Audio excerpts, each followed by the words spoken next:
Good evening. In the most violent clashes between the Indian and Chinese army in 45 years, at least 3 Indian soldiers, including a colonel and 2 jawans, have been killed in action in the Galwan region of Ladakh, where India and China were reportedly de-escalating the situation in an area where there have been Chinese incursions. At the moment, the army chief and the chief of defence staff have been holding meetings with the Defence Minister Rajnath Singh, perhaps to reflect on the outcome of major general level talks being held at a spot called Patrolling Point 14 in the Galwan area. India claims that the army has inflicted significant casualties on the Chinese side. China has confirmed casualties on their side but have not specified numbers. Oddly, both the Indian army and some reports from China seem to suggest that no shots were fired in the encounter between Indian and Chinese soldiers. They only used stones and batons. If that were the case, how were there significant casualties on either side, since soldiers wear protective gear and helmets? In the meanwhile, there has been a statement from the External Affairs Ministry which says that the violent face-off is due to an attempt by the Chinese side to unilaterally change the status quo. Both sides suffered casualties that could have been avoided. India is clear that all its activities are always within the Indian side of the line of actual control, and that India is strongly committed to ensuring India's territorial integrity. Well, joining us now, Lieutenant General DS Hooda, the former Northern Army commander. Thank you, General Hooda, very much for speaking with us. Do you believe that it's time that the army, the government, the establishment, as it were, came on record on the details of just what happened? Because as you would know, sir, throughout the day, there have been lots of talk on the exact casualties India may or may not have suffered. Do you believe some sort of clarity either way needs to be issued? So Vishnu, not only this particular incident, but I think, the whole matter that has happened since the first week of May, I feel, that I agree that, every detail cannot be revealed by the government, but I think there needs to be some clarity at least on what facts are being given out. In the absence of these facts, there is so much speculation that is doing the rounds. This many casualties, this is the reason why it happened. The statements that are being given out, frankly, give out no information. I think some clarity needs to be given by the government as to what exactly has happened, the number of casualties, what are the circumstances that led to it. It's come as such a big surprise and shock after you hear that everything was going off peacefully. Disengagements were in progress. Starting from the north, specifically from the Galwan area, that disengagements were being carried out. And then suddenly you hear an incident of this nature. I think there needs to be greater clarity. General, the statement issued by the External Affairs Ministry says, we remain firmly convinced of the need for the maintenance of peace and tranquility in the border areas and the resolution of differences through dialogue. We blame the Chinese side for the incursion, saying that Indian soldiers haven't gone across to their side. But at a time like this, when there's been an attack on our soldiers, what do you make of a statement like this? Should there not have been a more assertive statement, or do you believe this is reflective of India's position where we don't want to escalate this any further? So Vishnu, obviously we don't want, this thing to go into an all-out conflict. But I think we should also be conscious that the kind of statements that we give out sort of reflect, if I may say, our national posture, our national resolve. I think the time for, gently working our way around this is gone. From the beginning and how the crisis unfolded, there has been a great amount of violence by the Chinese side. The way they've come in with such large numbers, they forcefully attempted to come into our area. In some areas, they have come in. I think it's time for much stronger statements and resolve. Maybe it's my personal opinion, but my personal opinion is that we need to show much stronger resolve than what we have shown with this kind of statements that we have been pushing out. General, we've spoken at length so many times, and at one level you're a moderate person in that you balance your views very, very carefully, and therefore you don't get ahead of yourself, and I hope I don't either. But let me ask you a question directly. Do you believe that there needed to have been more military action in response to what took place? See, I won't say, Vishnu, specifically in response to this, there should have been more military action. We actually don't know, how the whole situation unfolded and how both the militaries reacted. I think going forward, how does a government or a nation show its national resolve? It's not through diplomacy. I'm sorry, it's not through political statement. It's through your military posture. And that's where, Vishnu, I think we need to take a hard look at our military posture in Ladakh. Should we now start behaving tactically rather than, people meeting each other, hundreds of people unarmed with sticks and stones? Or should we now start completely behaving tactically? We need to start looking at rules of engagement, Vishnu. I am horrified that, this kind of violent clashes are taking place, and some people are celebrating that we haven't fired a shot in anger. I know some people would sort of disagree with me on this. Even in self-defense, we are not going to fire shots in anger. There must be clear rules of engagement for soldiers on ground that if violence is being done to you, what are you and how are you going to react? I'm sorry, this is not an army that should be reacting with sticks and stones to every incident, and particularly where we have soldiers getting martyred. I think very clear rules of engagement need to be put out, and I think that will send the right message also to the Chinese. General, this is a point that a lot of us haven't really wrapped our heads around. How is it that we have inflicted quote-unquote significant casualties on their side, and we've obviously sustained significant casualties as well without firing a single shot? How does that work? Soldiers wear helmets, they wear protective gear, they wear body armor very often. How do stones, how do you die of stones? How does that work? There must have been bullets, is what a lot of people would believe. I don't think so, Vishnu. So we should actually believe what the military is saying. You can die of stones. You can die when a scuffle takes place and a brawl takes place. Your helmet would come off your head and somebody hits you on the head with a rod or something like that. It could happen. But this is completely unmilitary behavior, Vishnu. And from what we know, the Chinese have started this. I think we need to be clear that if something like this happens, what our rules of engagement are. I think Northern Command needs to clearly bring it out. We are not goons on the street. We are soldiers of the Indian Army, and we need to show a strong response to incidents like this. I think that will send a much clearer message, to the PLA, rather than some, should I say, moderate kind of statements. And therefore, General, do you believe that, some of the images which we saw a few weeks back of Indian soldiers bound apparently on the banks of the Pangong Lake, some of them visibly unconscious. Prior to that, we saw these fist fights, stone pelting between the Indian and Chinese, and apparently it's something like that happened this time around as well. That needs to end, and that in a scenario like this, there needs to be military action. At a tactical level, at a small level, but if we are engaged in a particular manner, we respond in a particular manner. Is that what you're saying? That's what I'm saying, Vishnu.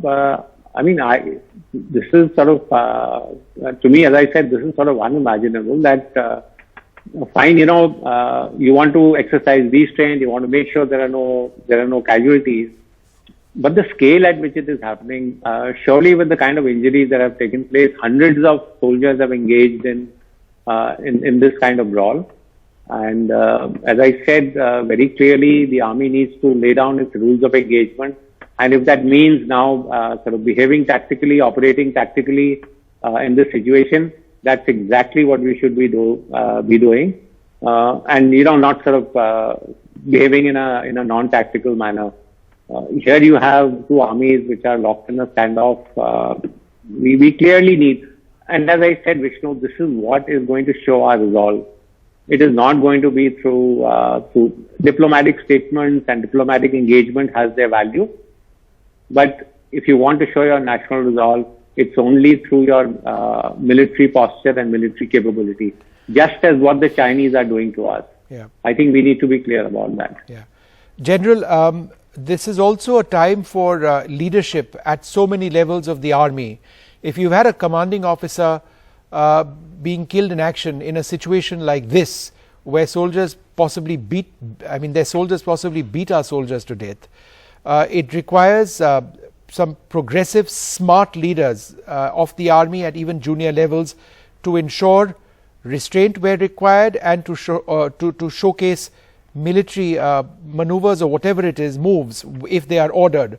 How important in a tense situation like this is military leadership on the ground?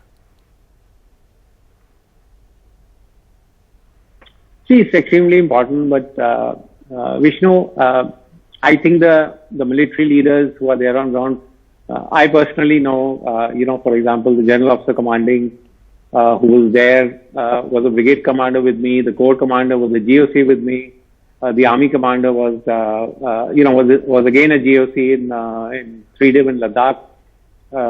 I think there is no issue about leadership. As I said, I just think we need to review our procedures, our protocols, and our rules of engagement, and make sure that the soldiers on ground are absolutely clear how they need to react in situations like this, and not sort of look over their shoulder or get defensive about what they need to do when something like this happens. That you have an attack on your CO and your other soldiers. How exactly you need to behave? They need to be 100% clear on this. Yeah. General Hooda, thank you very much, sir, for joining us this evening. I'm also joined at this stage by General Deepak Kapoor, the former Army Chief, Ashok Kantha, and I'm also joined by Brahma Chalani. Let me go across first to General Kapoor. General Kapoor, you may have heard what General Hooda was saying. Would you agree that there need to be very clear-cut there needs to be a very clear-cut set of rules for our soldiers, that if they are engaged in situations like this, they do react militarily, perhaps tactically, and this business of being around with lathis and sticks to counter the Chinese, who are incredibly aggressive, is perhaps not something that works? Vishnu, this business of use of lathis and batons and stones has been going on for a long time till now. Yes. But the fact is, these are the rules that have been followed in order to ensure that the violence does not escalate. Notwithstanding that, the requirement that we need to be firm as far as the Chinese are concerned for any transgressions that they carry out, or any excesses on the line of actual control they carry out, we need to stand firm. And that is the language which I have seen in my career while facing them, while working against them. That is the language they've understood better. And we have enough instances in the past decade and even more to show that wherever we've stood firm, they have backed down. They have at times used cyber warfare, they've used information warfare, they've used threats, show of force to get the better, and that is what I would call a degree of creeping aggression. It's an aggression whereby they come up 2 steps, and on being told and on being opposed, they go back 1 step, in the process retaining 1 step. So that is the kind of creeping aggression which they followed through in the South China Sea, and that is the kind of creeping aggression that they have been trying to follow against us all along the LAC. Now that is what we need to be firm about. As far as the policy of being firm onto the rules of engagement, yes, once there is a clear political directive to go ahead with an appropriate response, I'm sure the soldiers on ground they'll follow it, because the soldiers are very good. And let me also take this opportunity to pay homage to 3 of our soldiers, the commanding officer and 2 other soldiers who have laid their lives in the service of the nation. Yeah. Ambassador Kantha, what are India's options at this stage? First order of business has to be to see that situation doesn't escalate any further. We are in midst of a very dangerous situation, something which had not happened over the last 45 years. As you know, the last incident along the borders with China resulting in loss of life dates back to Tulungla in 1975. So we need to ensure that what happened last night doesn't happen again. There has clearly been a serious failure of standard operating procedures that we have put in place through 5 agreements signed between India and China, largely because China didn't follow those procedures, and it was incredibly aggressive in its behavior on the ground. It tried to change the status quo in Galwan River Valley unilaterally, as official spokesperson pointed out a short while ago. So first thing is to convey very strong signal to China, not only at the level of border commanders, but also through diplomatic channels, that this kind of incident is not acceptable at all, that there is a clear understanding between 2 sides, that maintenance of peace and tranquility in border areas is an essential prerequisite for India-China relations moving ahead. And if we have similar incidents, it's bound to affect the trajectory of India-China relations seriously. That's one. Secondly, we need to project very clearly and categorically to Chinese side that there has to be restoration of status quo ante prior to the situation that obtained before recent Chinese intrusions took place. And thirdly, we need to bring about de-escalation through troops pulling back to their peacetime locations. Okay. This might take time. This might require perseverance on our part, but there has to be very clear message going from Indian side. I think that's what we need to do. Okay. But looking ahead, But one moment, sir, Ambassador Kantha, can I just come back to you in a moment? I want to go across to Brahma Chilani as well. Dr. Chilani, what do you make of the External Affairs Ministry statement? Rebutting misinformation and disinformation is critical in today's world. And China has a very expansive and well-oiled propaganda machine. It activated that propaganda machine this morning and accused India of aggression. It accused Indian forces of trespassing twice into Chinese territory. It has taken us a number of hours to try and set the record straight. In the meantime, the international media picked up the Chinese statement, and they were spotlighting what the Chinese claims are. I think it's important for India in any crisis to state the facts very clearly and early on, because the battle of perceptions is important. We should not be afraid to state the facts. And if you look at the MEA statement, it's a good statement, but it still does not clearly state all the facts. It talks about China seeking to change the status quo in the Galwan Valley. Yes. But the fact is that this confrontation last night, as well as the ongoing standoff, are happening on Indian territory. They're happening in Galwan Valley, which thus far was not a disputed area. It's on the Indian side of the line of actual control. So it's ironical that the whole affair is happening on Indian territory, and India is still exhibiting a very defensive mindset. Yeah. General Kapoor, Dr. Chilani was talking about Galwan, but if you look at the Pangong Lake region, between Finger 4 and Finger 8 has effectively been lost. So our claim area of patrolling till Finger 8, there is multiple satellite imagery publicly released now which shows a lot of Chinese activity on that side. So have we lost territory to them? Vishnu, that is what I refer to when I talked about a creeping aggression, and that is what the Chinese have been indulging in. At the NSA level talks, it was very clearly brought out that there are a total of about 8 disputed areas which were agreed upon by both sides. And what Dr. Chalani has said is right.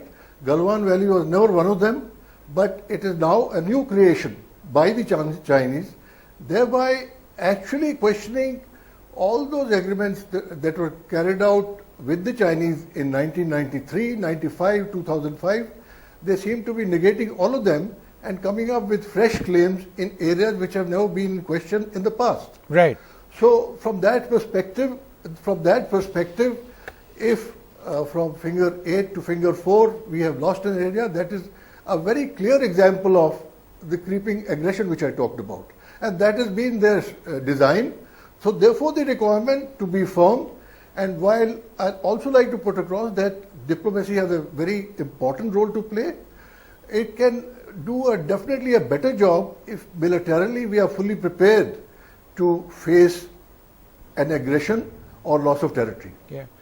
Ambassador Kantha, if we look at the overall trajectory of India and China, the extremely strong economic relations, the cultural relations, student relations, as so many of our students study over there, and then something like this happens, how much does an incident like this and the standoff over the last several weeks in Ladakh threaten the overall course? I mean, can we ever get back to a normal sort of situation after this? No, Vishnu, I think what we need to recognize that we have an extremely complex and complicated relationship with China. Outstanding boundary question and what's happening in border areas is just one part of that. Clearly, it's a setback. There's no doubt about it. If border areas become live, if we have incidents like this, it's bound to affect the trajectory of India-China relations. But we can retrieve ground.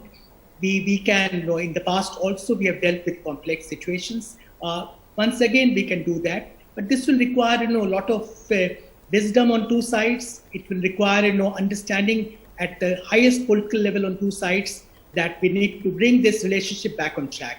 Clearly, at this point of time, things are looking a little doubtful in terms of where India-China relations stand today. All right. Well, I'd like to thank all of you very much for joining us and sharing that perspective on that situation as far as India and China are concerned in Ladakh. Just a quick wrap up of some of the big developments that we are looking at. We are still waiting for a statement from the army amidst multiple queries which have actually been sent out to comment on what the actual situation on the ground was, whether we have lost any more than the 3 soldiers that we have spoken about, or anything else. The outcome of the Major General level talks, there has been no clarity on any of this so far. Essentially, apart from a statement sent out by the External Affairs Ministry just some time back, in terms of the actual military developments on the ground, there has been very little other than a statement made earlier on today where the army said that there were casualties on both sides, our side and their side. We've lost a commanding officer, a colonel as well. Yes, there have been talks going on, but what is the talks in Ladakh in a place called PP14 or Patrolling Point 14 really achieved? We don't have any clarity on that so far. Will that clarity be there? It's important for transparency for India to actually understand what is transpiring on our northern borders. Very important indeed. Good night.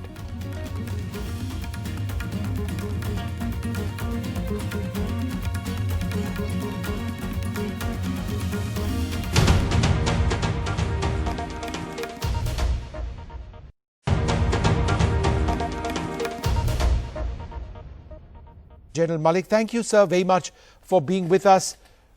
General Malik, you would have heard about the various reports on the casualty count, Indian soldiers killed in action. We've inflicted casualties on the Chinese side as well. What are your thoughts on this, on what are being seen as the most serious incidents in 45 years? Yes, it's a distressing news that we got today. And I must convey my prayers for the boys who got killed in action, and also condolences to their family. This incident has reminded me of the Nathula incident, which took place in September 1967, and I was a major at that time, handling this in the Military Operations Directorate. The fact is that yes, diplomatic level as well as at the military level, more at the military level, the talks have been going on for some time now with the Chinese, but the tension on the ground where troops are facing eyeball to eyeball is much more, or has been much more, and it will probably now be have increased. Also the anger on both sides, definitely from our side I can make out, because the commanding officer has been killed along with two other his colleagues. It's a clear violation of the situation of the LAC. Till now, we have not had any incident of this nature in Galwan Valley. Apparently, the Chinese PLA does not want us to extend our road going from the main road going towards Darbuk to DBO into Galwan Valley, which would have permitted us to carry out patrolling and have lines of communication right up to the line of actual control. So they have created this, and it came as a bit of a shock while we thought that the talks were going on and this whole situation will be de-escalated. The news that we also came across that there will be disengagement, but instead of disengagement, it has now resulted into this. The other thing I must tell you, Vishnu, that the army has army level talks have their limitations. As far as the army is concerned, for them, the given line of actual control is the final line which they have to protect, which they have to secure. And they cannot change anything. As far as they are concerned, they have to fight for that, whether negotiations take place or, sometimes conflicts take place. So there is a limitation as far as the army engagements are concerned. And this apparently now cannot be resolved at the army level. It has to be taken up at the diplomatic or as well a political level, because the other thing I must say here, I would not permit our troops to get into a scuffle situation. These are the kind of things that have been taken place for last so many days. And I remember it was a scuffle which took place at Nathula, which ended up not only firing at each other, killing each other's boys, but also an artillery duel for 4 days long. So I would not like the scuffle kind of a situation to take place anymore. If there has got to be any more military to military level talks, then they must take place formally with white flags up and with proper protection. So, and that is General Malik, we can talk to. General Malik, a point which a lot of people are finding fairly difficult to understand. How is it that no shots were fired in an incident where we've lost at least 3 of our Indian soldiers and have inflicted serious injuries on the other side? Soldiers wear helmets, they wear body armor in many cases. How could there have been this significant loss of lives if shots were not fired? Look, the point is that even the stones can kill the men who are there.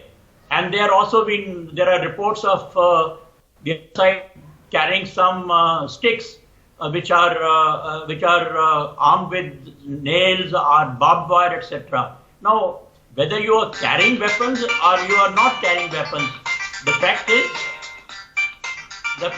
that 3 people have been killed. Right. And at the moment we have to go by the statement of the army that there was no firing, but the stone pelting has been responsible for killing of these people. So, General, my next point over here is, in a situation like this, what exactly should the Indian Army be doing in that particular area? Not talking about the other areas, but in that particular area, I think it's fair to assume that there'd be a build-up on both sides, right?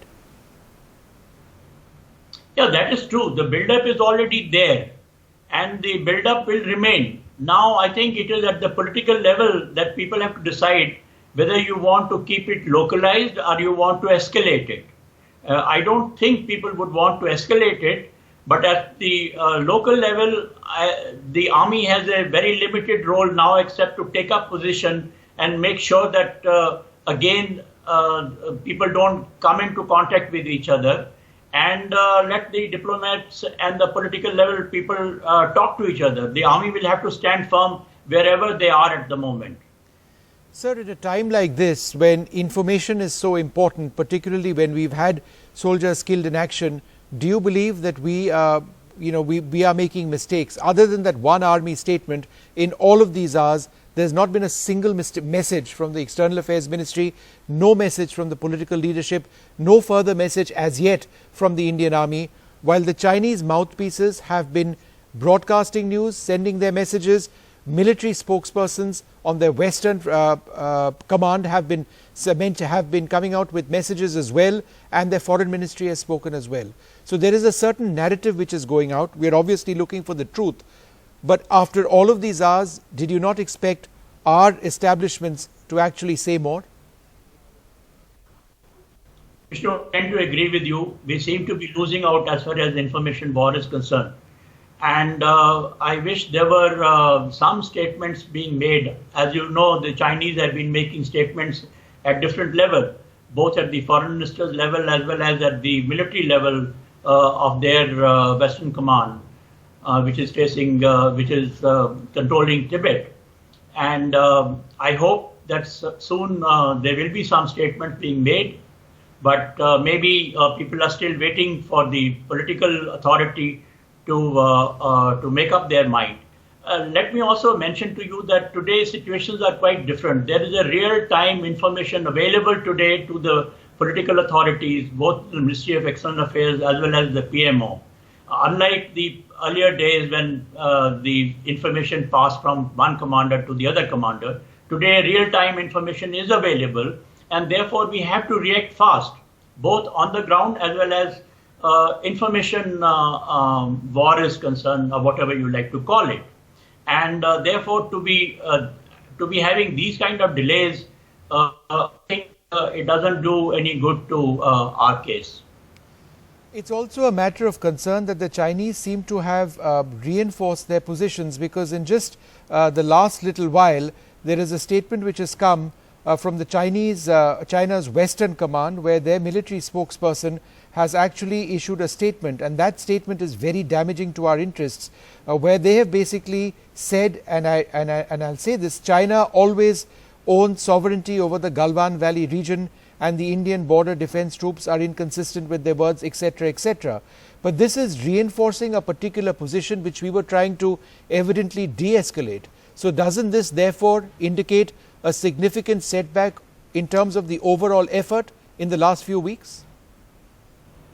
Yeah, there's no doubt about it that whatever talks were taking place at the military level so far, and I think once or twice the Joint Secretary level also spoke to each other, apparently everything gets neutralized today. If they say that no, this whole area belongs to them, as per the statement from the spokesperson of Chinese Western Command is concerned. Right. So it worsens the situation, I would say. And therefore, once again, I would say that it is now going out of the military level situation there, except for the fact that the military has to stand firm. Yeah. But I think now the time has come at the diplomatic level and political level to handle it. Joining us now, another former Army Chief, General Bikram Singh. Good evening, General Singh. We've lost 3 soldiers in what is the worst flare-up along the line of actual control between India and China in 45 years. In a situation like this, what are the options available to the army and to our political leadership? Well, Vishnu, let me start firstly by saluting these 3 brave hearts, the commanding officer and 2 soldiers, and convey my condolences to the family as also to the battalion, because loss of a battalion commander is a big jolt to all the ranks of a battalion. Having said that, the options you're talking about, well, what I perceive is that firstly, the situation is grim, because the statement which you just read out when you were discussing with General Malik, that their military has said that Galwan Valley always belonged to them. And given the fact that last night, when this little bit of scuffle took place, resulting in fatalities on both sides, the statement made was that our people had gone into their area. In other words, it's reinforcing what is now emanating from their military headquarters with regard to this particular standoff. In other words, it is going to be a long haul. It only indicates that the Chinese have dug their heels. They are not going to get back very soon if they have declared this. And I suppose the situation which has already been in the diplomatic arena for quite some time, because the very fact when the corps commander went and met at that level on the 6th of June, the entire situation was already in the political military domain. It was being dealt with also at the diplomatic level at that point of time. The Raksha Mantri had made a statement with regard to how we intend dealing with it, both indicating towards our rapprochement and indicating towards healthier relationship and resolving this entire imbroglio amicably. It's the statement he had given. I am basing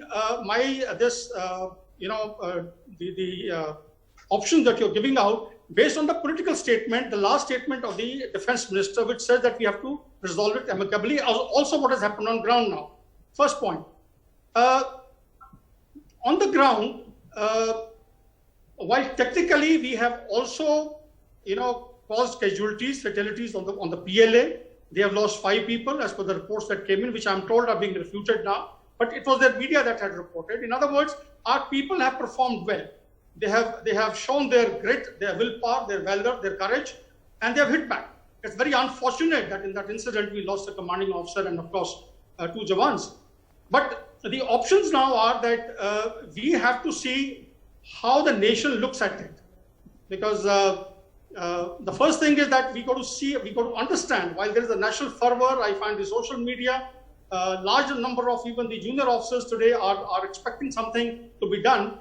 I think at the higher level we got to exercise balance, prudence, and do whatever we have to do in the context, in the backdrop of our national interests. And escalating this into a battle or an engagement, I suppose would be now contingent on the decision taken at the CCS, and keeping in mind the fact, the cascading effects of this engagement, and this finally, getting into something which is uglier. So to my way of thinking, I feel it is going to be a stalemate on the ground. The negotiations are going to continue at the diplomatic and political level to resolve this, but it's going to be a long haul. I personally feel China is not going to, get away from their stated position, which has just been substantiated, by their. But General, let me ask you this. Several weeks back, we saw that violent episode on the banks of the Pangong Lake, where pictures also emerged of our soldiers being bound, being taken away, being detained. And now there has been this equally violent situation of physical fights taking place. How do both sides inflict casualties on each other without firing a single shot? Because soldiers wear helmets, soldiers wear body armor. So doesn't it appear to be somewhat disingenuous to suggest that no shots were fired and that they just had fisticuffs and threw stones at each other, and we lost a CO and 2 men and inflicted casualties on their side? Vishnu, I would not like to speculate on this. I think it may be prudent to go by what has come out from the Army headquarters, from the Additional Director General of Public Information. I think it may be prudent because, you see, the information operations which accompany every military initiative have got to be, actually engineered and regulated at the highest level. And you trust me, it is being done at the moment at the level of the NSA, at the level of the PMO, because national interests are involved. And, the situation is actually snowballing into something uglier if it is not controlled. And therefore, every statement that emanates now from South, I beg your pardon, South Block, the power center, it is going to be well weighed. It is going to be analyzed. The second and third order implications of that are going to be viewed. So I do not feel that there is going to be any jingoistic kind of a stance by the higher echelons of our leadership. It is going to be, as stated earlier, towards coming to amicable solution to this. But let me also tell you, on ground, our soldiers are absolutely primed, charged. They would continue to look into the eyes of the adversary and not, give an inch to the adversary. Yeah, I don't think, General, that's ever in doubt. And, I mean, it's absolutely understood that our defenses over there are solid right now. The question is what happens next. And would you say, General, and this is a perception by many, that over the last several weeks, it's been what has been coming by way of messaging is that it's all okay. We are deconflicting. We are de-escalating. There has been no detention of Indian soldiers. It's all going to become okay. And then you have a situation like this where we lose 3 of our men killed in action and inflict casualties. So would you agree, sir, that over the last few days we've understated the problem on the ground? Look, Vishnu, I think you cannot blame the military senior leadership and the political leadership for not having come out with the correct facts on ground. I'll tell you why. We saw the statements which came out from the envoy, the Chinese envoy in Delhi, and we also saw their, Ministry of External Affairs, coming out with the statement. So, mind you, now in hindsight, when you look at it, it is definitely a question of strategic deception. They have deceived us into, I would say, they lulled us into a kind of a situation where we thought that things are going to be hunky-dory and going to be resolved. But on the ground, I think the instructions are different. And there's no denying the fact that there is a metamorphosis in the stance today of China, in the radical change which is visible. Yep. And I think this is on account of the fact that I think Xi Jinping's hands are full. He has to find some kind of a means to eclipse his inadequacies and his shortcomings in governance. Yep. Given the fact that economy is going down, economy is shrinking, joblessness, a trade war with the United States, economy, the manufacturing pulling out, Hong Kong, Taiwan, you've seen them. Sure. The large number of issues which today he's confronted with. Yeah. So I suppose this also actually addresses the aspirations of its strategic partner, that is Pakistan, which is the all-weather strategic partner. Perhaps it's an expression of solidarity. But point to be seen is that Galwan road is a strategic road, and of great consequence to us, and therefore I suppose we are at the moment confronted with a situation which would require, I would say, the highest level dexterity. It would require stratagem at the highest level of our leadership to deal with this particular imbroglio. Sure, General, I'm just interrupting you because just in the last few moments we've been cleared to release the names of the officer and the men and their photos, which have also been sent out by the army officially. So Colonel B. Santosh Babu, Havaldar Palani and Sepoy Ojha were the 3 brave hearts who were killed in action. This has just come in the last little while. And I think the point that you were mentioning, sir, that if a commanding officer goes down, then, for the unit, it results in a situation which could very easily get out of control, out of hand. And quite clearly our soldiers really fought over here because the casualties on their side are quite severe. Yeah, of course. Go ahead, General. Yeah, I think, Vishnu, you asked a question regarding the performance of our soldiers. The bravery of our men, yes. With you. Can I request you to repeat your question, please? I lost contact with you and I couldn't hear you. Sir, I'm just saying that the army has just released the photographs of the 3 men, the colonel, the havaldar and the sepoy. And they fought well. Our men over there fought well. It's not often that you'll have a commanding officer go down in a situation like that. We inflicted serious casualties on their side. Yes, Vishnu, I mean, it's also illustrative of the fact that the commanding officer has led from the front. You see, he was right in front. You can see that if in that scuffle where bullets were not fired and stones have been used and clubs and batons have been used, it only demonstrates that the commanding officer was right in front, leading from the front, which is one of the thoughts of our fighting and leadership in the military.